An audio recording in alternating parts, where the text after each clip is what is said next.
Primeiro, um dos pontos que algumas pessoas falaram conosco foi sobre a réplica em audiência. Como que funciona a réplica em audiência? Como que se faz?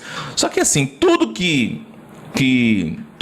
ato do advogado em audiência, ele precisa ser realizado diante, primeiramente, daquilo que determina a lei.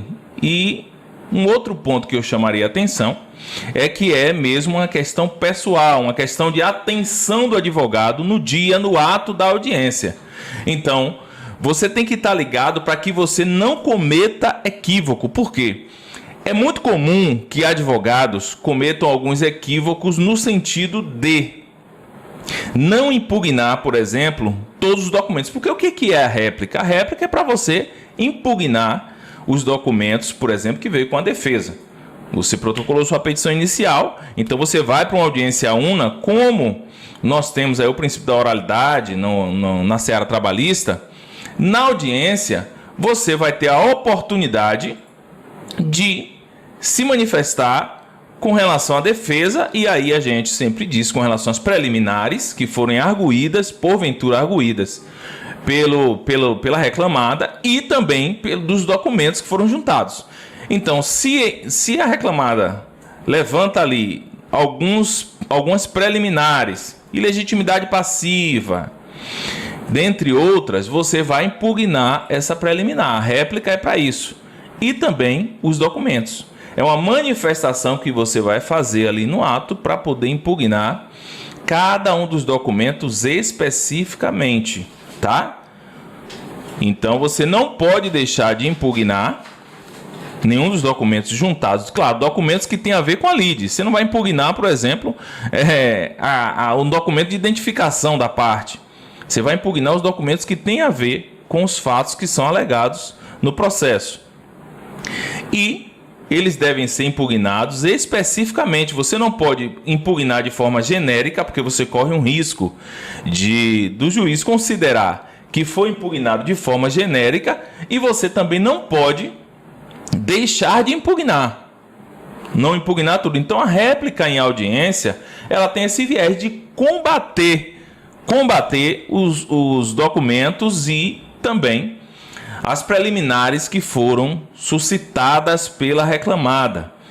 Então, é por isso que você precisa, por exemplo, ter conhecimento sobre o ônus da prova, que foi o que nós falamos nessa jornada, nesse intensivão. Nós falamos sobre o ônus da prova e o ônus da prova ele tem muito a ver com os documentos que são juntados, que vão ser impugnados. Por quê? Porque o ônus da prova ele te dá embasamento para você ser um advogado mais combativo, para que você possa se utilizar das ferramentas necessárias e quando necessárias. Porque quando você tem conhecimento do ônus da prova, você vai ver que tem momentos que você não precisa se utilizar de nada. A arma que você vai se utilizar é só deixar que a outra parte se manifeste, tá certo? Então a réplica em audiência é nada mais, nada menos que isso. É uma oportunidade que o advogado tem de combater os argumentos utilizados a título de preliminares, tá? E os documentos foram juntados, tá? Você não vai combater o mérito numa manifestação dessa. Você não precisa adentrar no mérito da reclamação. Você vai combater a preliminar, tá certo? Como começar do zero? Foi uma das coisas que muitas pessoas perguntaram. Como começar do zero? Como começar do zero? Começar, meus amigos, não é uma tarefa fácil em nada que a gente venha fazer. Tudo que a gente faz, que a gente está começando, é uma tarefa bem difícil. Entende? Então, o que acontece? O que eu indico? É que você procure alguém que já esteja na caminhada, alguém que já caminhou, alguém que já está à sua frente, alguém que já passou pelo que você vai passar. Por quê? Isso vai abreviar o seu tempo e também vai acelerar o seu aprendizado, tá?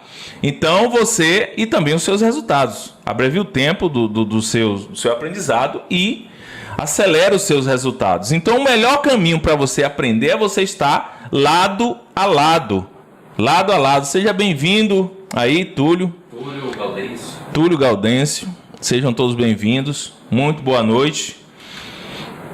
Então, assim, o começar, para que ele fique mais leve, você deve estar lado a lado de alguém que já caminhou algumas milhas e que pode facilitar o seu caminho, porque aí você acelera e no futuro você também tem que se predispor a ajudar alguém, a facilitar o caminho de alguém. A vida é assim, às vezes a gente começa colhendo de alguém, do que alguém está plantando, está semeando em nossas vidas, e depois a gente vai plantar também, porque depois a gente continua colhendo. A vida é assim, é uma ocorrência cíclica.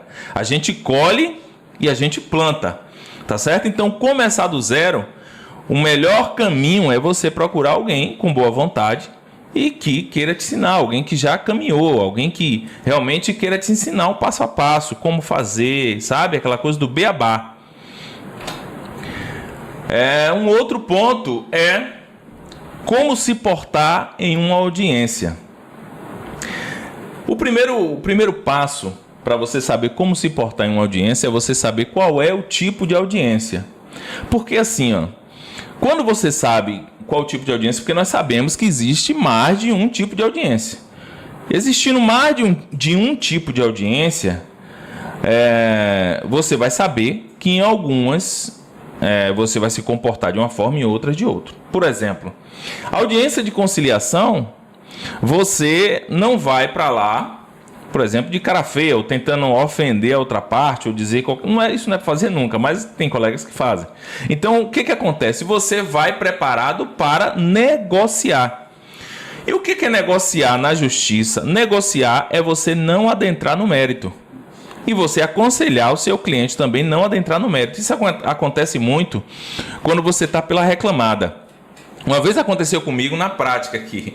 Eu fui fazer uma audiência em uma outra cidade. E aí, quando chegou lá, o meu cliente, da reclamada, ele na verdade não tinha pago a rescisão do trabalhador. E aí você tem que ser claro, você tem que dizer, isso aqui você vai pagar. Então, o melhor é fazer um acordo. Faz um cálculo ali mais ou menos com ele e vê qual seria um valor razoável. Então, eu fiz um cálculo com ele, falei qual seria o valor razoável. E nós fomos para a audiência. Quando chegou na audiência, claro, o meu papel é tentar ali um acordo no menor valor, como eu estava pela reclamada. O advogado reclamante não aceitou, a gente foi conversando, ele pediu um valor bem acima também, e aí a gente foi flexibilizando e chegamos a um denominador comum. Quando a gente saiu de lá, o meu cliente, se ele seguisse com a ação, provavelmente ele ia perder e ia pagar muito mais do que o valor do acordo que ele fez. Aí ele chega para... Depois de tudo acertado, tudo ajustado, a gente já para assinar o acordo, ele faz... fulano, você recebeu muito mais do que o que você deveria. Aí eu segurei, ele fez, não é o momento de discutir isso agora, o acordo já está firmado. E ele tentando insistir. Então o que acontece? Você tem que ter um controle emocional nesse momento para que você possa equilibrar o seu cliente. Porque na verdade, nesse meu caso, ele estava chateado porque ia pagar, mas ele tinha que pagar, ele devia. Então você tem que tentar acalmar esse cliente e você também não pode se exacerbar, porque tem colegas que às vezes passam dos limites numa discussão, em uma simples audiência de conciliação. Eu já vi casos de, por exemplo, o advogado vai fazer uma conciliação, quando chega lá fica dizendo, mas teve dano moral porque disse isso, porque disse aquilo outro, porque tinha hora extra e não pagava. Então quando você vai fazer acordo, certo? Quando você vai fazer uma audiência de conciliação para fim de acordo, você só vai discutir números. Você só vai falar valores. Você já fez o seu cálculozinho antecipado, já sabe uma média. Quando chega lá, você vai dizer, doutor, a título de acordo, o valor é tanto. Você não vai precisar entrar no mérito. Nunca entre no mérito quando você for fazer um acordo. Porque é problema, dificulta, é capaz de você não fechar o acordo exatamente porque entrou no mérito. Então você... faz a sua proposta no valor que você entende devido, tenta negociar para mais ou para menos, mas a audiência de conciliação é essa. Então o ambiente ele deve ser muito tranquilo, você deve propiciar isso, o juiz deve propiciar, a outra parte deve propiciar. O ambiente para uma audiência de conciliação tem que ser um ambiente pacífico, certo? Então quando você está na audiência de conciliação, a sua maneira de se portar é mais ou menos essa que eu estou te falando. Agora, se você vai para uma audiência de instrução, Você não deve chegar lá, claro, atirando para todo lado, tratando o advogado da outra parte mal, porque afinal de contas ele está do outro lado, mas ele é seu colega de trabalho. Então, quando você chegar lá, o que você tem que fazer é saudar as pessoas, né? Saudar, falar, dar um bom dia, uma boa tarde, se for o caso, e partir para o início ali da audiência, dos atos da audiência. Só que quando passar para a instrução, que você tem que ficar ligado é isso. Às vezes vai ter discussões acaloradas. Por mais que você tente evitar, às vezes o colega do outro lado é uma pessoa que desrespeita e tal, enfim. Então o ambiente fica pesado. Às vezes o juiz é um juiz grosseiro, entende? Mas você tem que fazer de tudo para que o ambiente da audiência, independente de qualquer coisa, seja leve. Mas quando você vai para a instrução, você tem que estar preparado. E como se portar? Sempre educadamente, mas atento. Educadamente, mas atento. Por quê? Você está ali para defender os direitos do seu cliente. Então, se a outra parte, como acontece por vezes, a outra parte faz uma pergunta para o seu cliente responde na condição de parte, né? E a outra parte vem, por exemplo, com uma outra pergunta tentando induzir a resposta. Às vezes ele pergunta assim: você trabalhava em tal local? Aí o seu cliente responde assim: não, fui lá 2 vezes. Aí ele já responde assim: e sempre que você trabalhava, eu não sei se seria o caso, mas é tentando induzir a resposta que ele gostaria para que fique parecendo na ata de audiência, porque o juiz ele está vendo ali. Mas o que vale é o que consta na ata, porque quando você faz uma audiência, você tem que pensar já no 2º grau, certo? Então, a maneira de se portar é realmente essa, é você estar pronto para o ambiente que você está indo enfrentar. O direito do trabalho é interessante para iniciar a advocacia, sem sombra de dúvidas. Sem sombra de dúvidas. Eu, sinceramente, não é porque eu atuo na área, mas eu digo para você, é uma das melhores áreas para se atuar. Sobretudo porque o processo é célere, certo? É uma das áreas que tem processo mais célere, é a seara trabalhista, para você ter uma ideia. Se você for para a justiça comum, um processo para ele correr do início ao fim, se não tiver acordo no meio do caminho, se ele tiver todas as fases processuais, com recurso e tudo, você vai levar aí 15 anos, às vezes 20 ou mais. Na Justiça do Trabalho, a média, claro que um processo ele pode durar mais, pode durar menos, mas a média é de ali 4, 5 anos, você está concluindo mesmo com recurso e tudo. Entende? Então, é uma das áreas interessantes para atuar. Além de tudo, tem um viés social que é muito importante. Às vezes você vai trabalhar para um trabalhador que não tem conhecimento nenhum e que sofreu um dano ali e que você vai estar atuando em defesa dos direitos dele. Então, sem sombra de dúvidas, é uma das melhores áreas para se atuar. Sem contar que você é muito bem remunerado. Eu lembro que no começo da minha caminhada eu fui tentar atuar na área civil. E na área civil tem aquela coisa, às vezes você vai cobrar logo de início, você cobra uma taxa ali inicial para seguir. E normalmente os clientes reclamam de valor, de preço. Na seara trabalhista normalmente não reclama, porque quando o cliente o reclamante ele vai receber, você está recebendo o seu, mas ele também já recebeu dele através do seu trabalho. Então tem assim, são várias coisas que somam. Você é muito bem remunerado na seara trabalhista, ainda mais agora, depois da reforma, que nós temos a questão do honorário de sucumbência, né? Porque no final das contas, o que todos nós queremos é ser bem remunerados.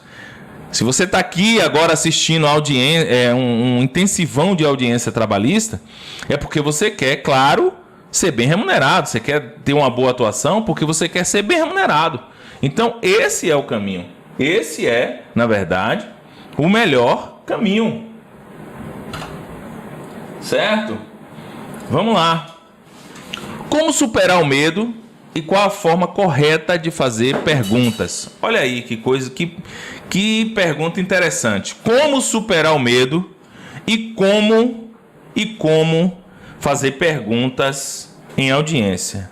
Meus amigos, isso tudo aqui, para os que já estão com a gente, para os que já entraram aí com a gente, para os que já entraram com a gente aí no intensivão ou no Audiência Trabalhista Pro, no método Audiência Trabalhista Pro, vão ver que lá nós vamos ensinar o passo a passo de como fazer pergunta, como você formula a pergunta. Lá você vai ter tudo minuciosamente. Para vocês terem uma ideia, nós fizemos lá uma aula completa sobre protesto. Tem uma aula completa lá, já subiu, já está lá na plataforma, sobre protesto, que é uma das maiores dificuldades que o advogado tem quando inicia a questão da audiência, porque necessita de uma manifestação, razões finais, então, enfim, tudo isso está lá. Mas a questão do medo, o primeiro fator que você precisa entender é que o medo, como nós falamos ontem, no momento de oratória, o medo, ele de tudo não é ruim, porque ele te prepara para um momento de perigo. Só que o medo, ele precisa ser vencido. O medo, ele não pode te paralisar. Eu tive colegas que desistiram da advocacia simplesmente porque tinham medo.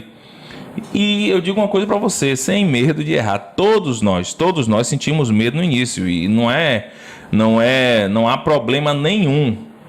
Eu conversei com centenas de colegas nessa caminhada e todos sentiram a mesma insegurança, o mesmo medo. Você estuda, você forma, você luta para pegar sua carteirinha da OAB, e quando você está com a carteira, você fica pensando ali, meu Deus, eu ainda tenho que aprender muita coisa sobre a prática, sobre essa atuação, essa questão da oralidade, de se manifestar, de atuar ali diante do juiz de igual para igual. Claro, eu digo com todo respeito, diante dos termos da lei, mas de igual para igual, porque você é um profissional e assim como você respeita ele, ele precisa te respeitar também. Não é assim? Afinal de contas, a própria lei diz que o tratamento entre as partes deve ser cordial. Então isso te tranquiliza. Isso deve te tranquilizar. E uma das coisas que você precisa fazer para combater o medo é estudar, é ter conhecimento. O que te faz ficar com medo é o desconhecido. Não tem jeito. Você tem 2 caminhos para combater o medo. Certo? 2 caminhos. O primeiro dele é estudar, ter conhecimento.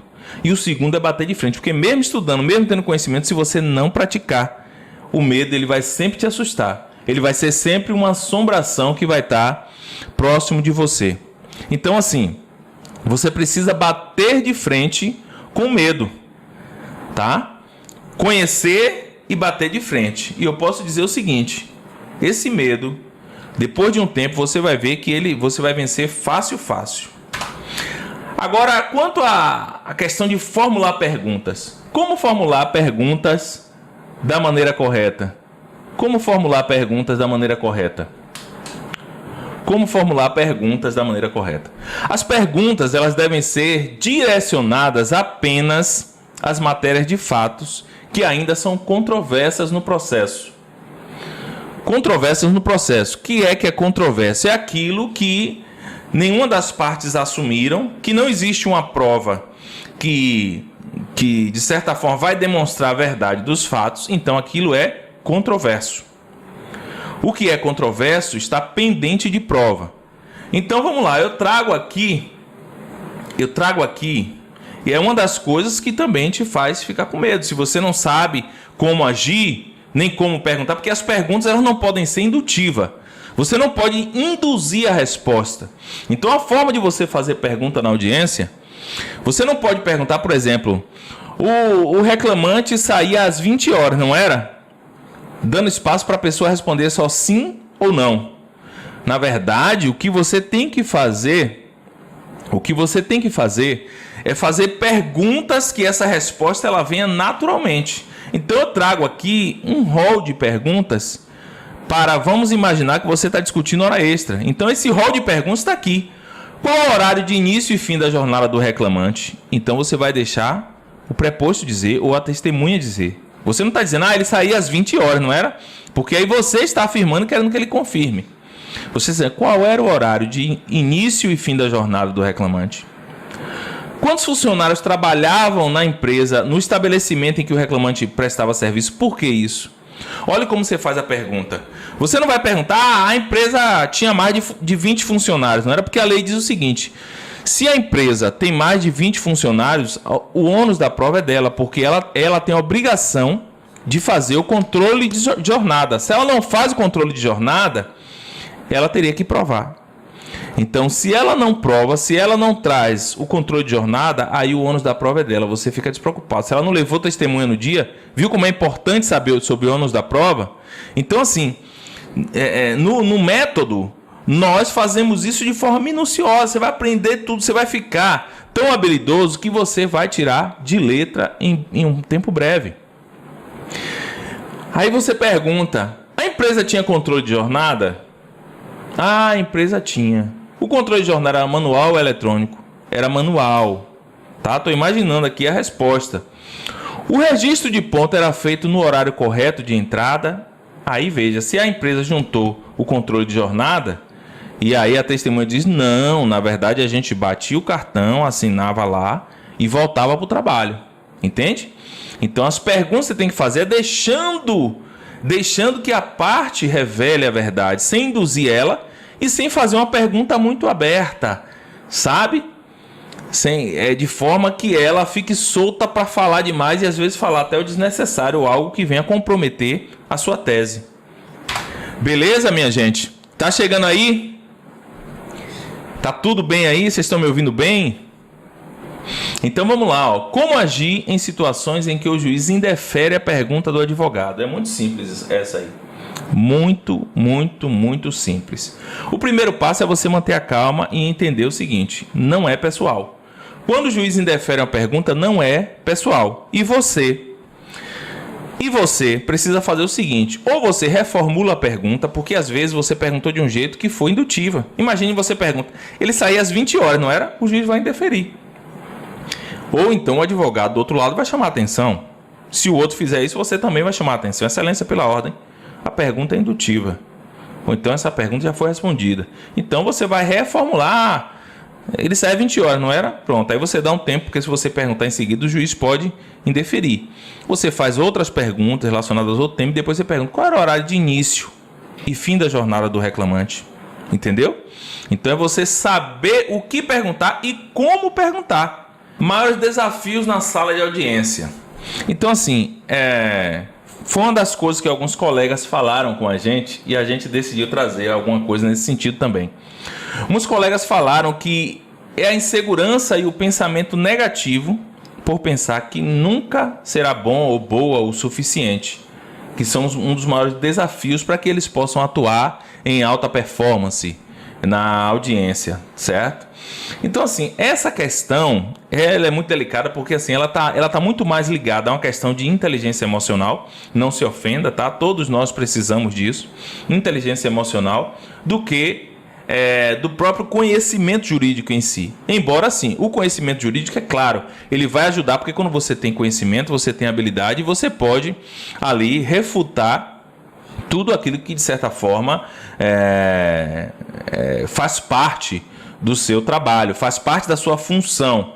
Mas inteligência emocional, controle emocional, sabe? Autovalorização foi o que nós falamos ontem, né? Se você não viu, se você é uma das pessoas que também se sente dessa forma, se você não viu a aula de ontem que nós falamos sobre manifestação oral, olha lá, nós falamos sobre autocontrole, sobre confiança, e todos esses pontos são pontos que você precisa, não são questões jurídicas, são questões mais de cunho pessoal, de inteligência emocional, e que você precisa ter completamente.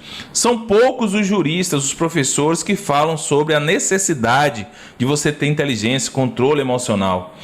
São poucos os que falam, mas é de extrema importância para todos nós precisamos. Alguns já têm por natureza, outros precisam ter um acompanhamento, outros precisam, na verdade, de alguém que vá lhe ensinando ali como que ele deve se comportar, qual é a melhor forma de se controlar no momento desse difícil.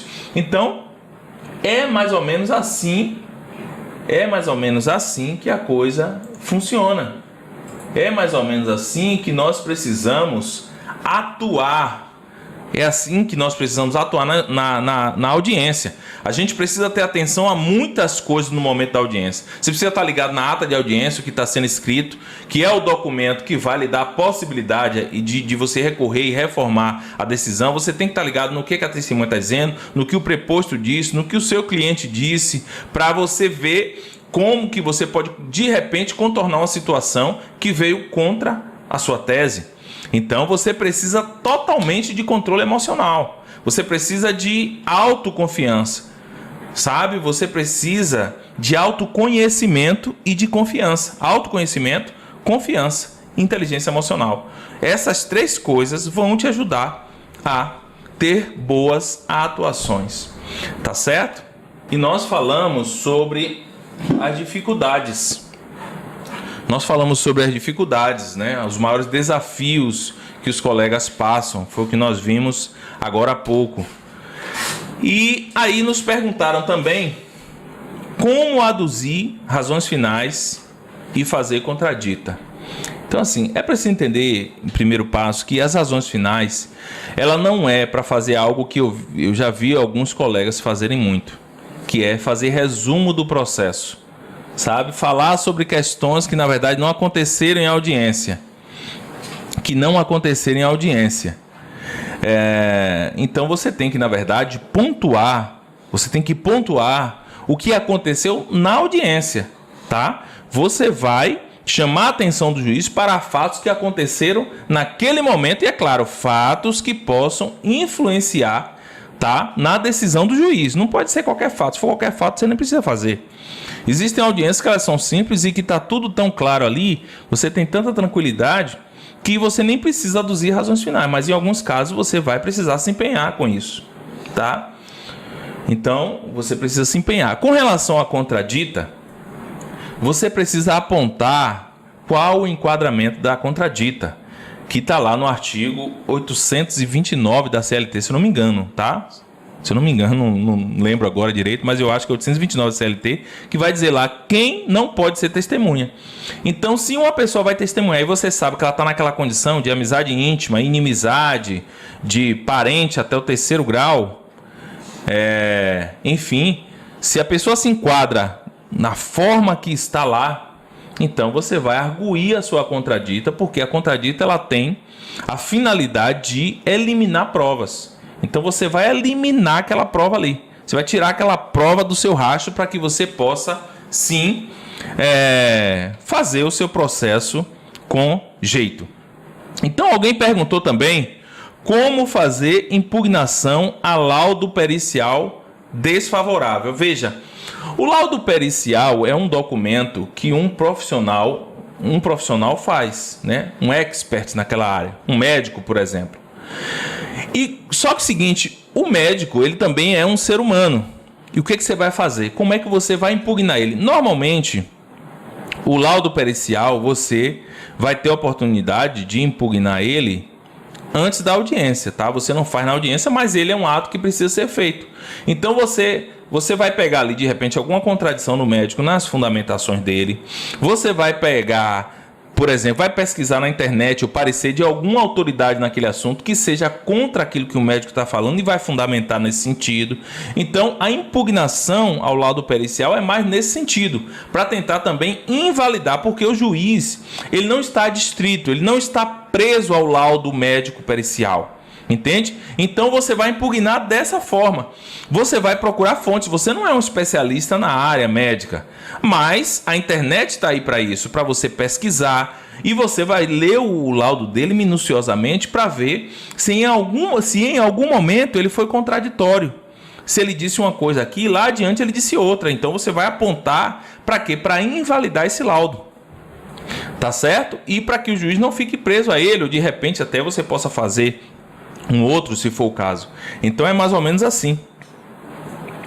Audiência de instrução e testemunha. O nosso amigo Túlio aí, que já nos acompanha, já caminha com a gente.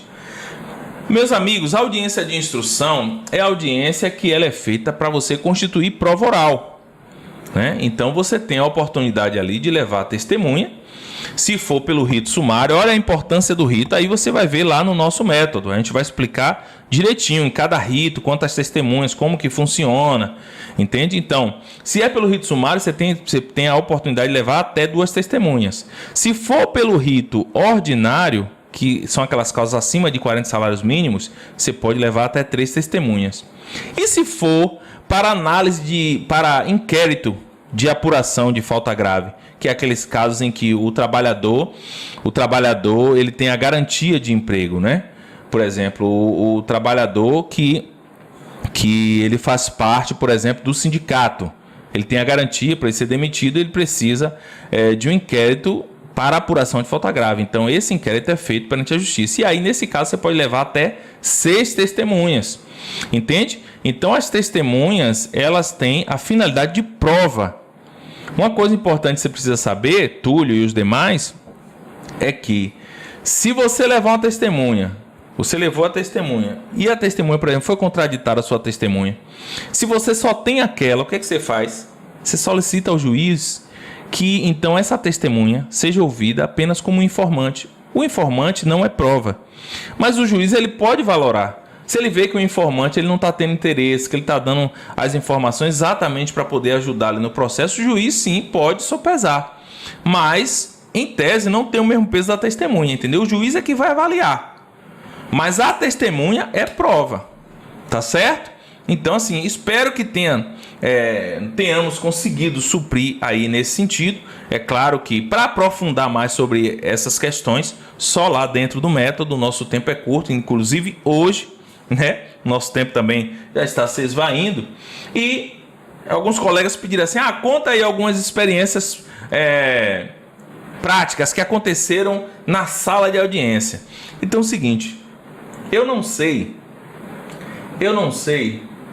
se você chegou aqui ou se você viu esse vídeo que eu vou passar agora.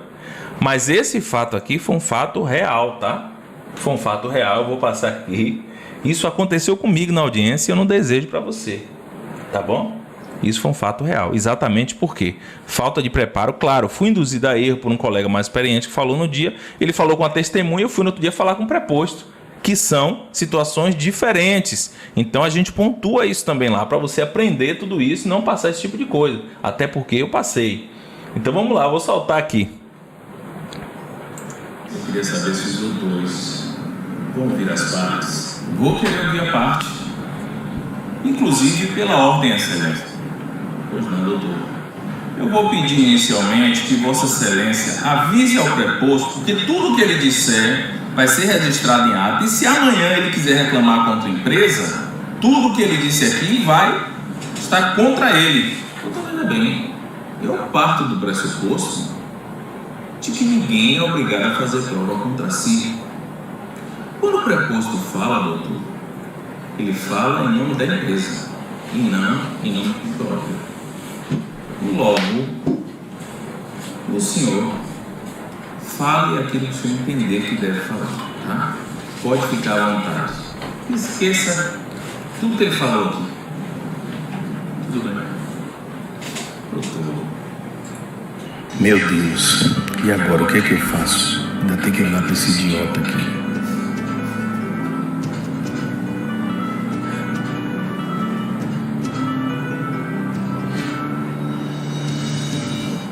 Situação extremamente complicada, hein? Ninguém merece passar por isso. E se eu te disser que essa história foi baseada em fatos reais? Pois é. Então, meus amigos, isso aí foi o que aconteceu com o vosso amigo aqui, tá? E foi uma situação extremamente complicada, constrangedora, porque veja que, na verdade, eu tento ali, de certa forma, eu tensionei a voz por conta mesmo do nervoso que dá naquele momento. Quando eu falo na condição de juiz, eu estou mais tranquilo, mas quando eu falo na condição de advogado, eu estou tenso com tudo que está acontecendo. Então, assim, a vida do advogado iniciante é exatamente assim. É exatamente assim. A gente passa por alguns problemas que amigo você advogado, não tem a quem recorrer. Você não tem a quem recorrer. Tá certo?